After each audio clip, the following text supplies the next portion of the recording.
Салыжан Бакиров алгаш тропикалык жемиштерден банан өстүрө баштаган. Бананын көчөтүн багбан 2005-жылы коңшу Өзбекстандан алып келген.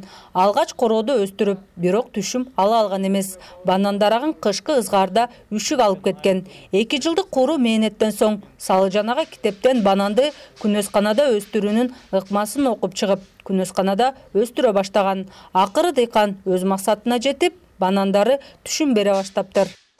Адамдар муну өстүргөн декоративный эмеген эшигине кооздогону сатып алып кетип атат. Анан ушу 2 түптөн азыр ушу былтыр 100 канча түп болду. Аябай көбөйдү.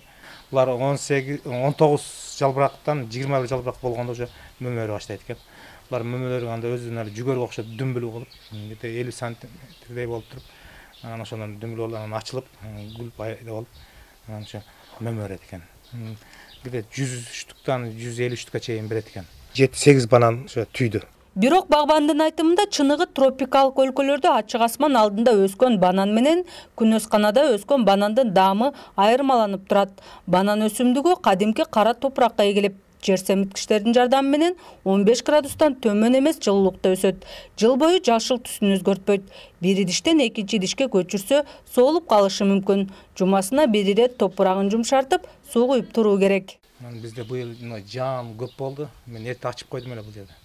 Ошо ачылбайт эле булар.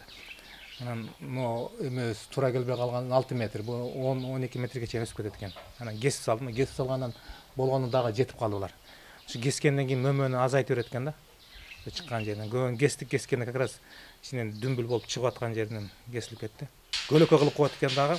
Бул жерде өскөн чөмөлөрдү, лимондорго, гүлдөргө мындай көлөкө тез көлөкө кылып коет экен да. Булардын чоңоюшуна тоскоолдук болот экен.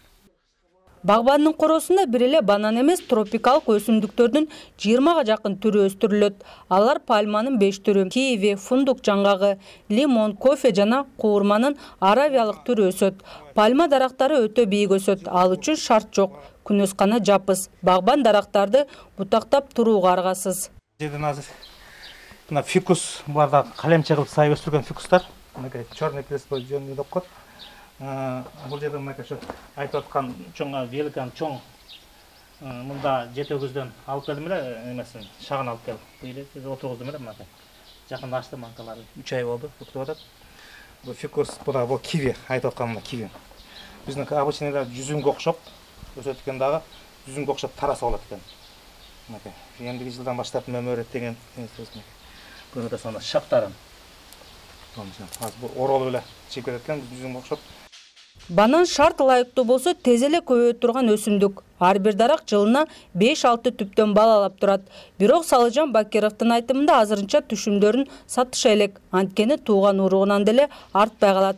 Канткен күндө да багбандар Ош менен Жалал Абад областарында банан өстүрсө болорун практикада көрсөтүштү. Балким мамлекет ылайыктуу шарт түзүп банан өстүрүүнү колго алса, ким билсин, келечекте банан, кофе, киви жемиштерин океандын ары жагынан учак менен ташыбастан ноокенттик багбандардан сатып алчу күн келер. Элизак Жолтоева, Аскар Маматисаков, НТВ, Жалал Абад.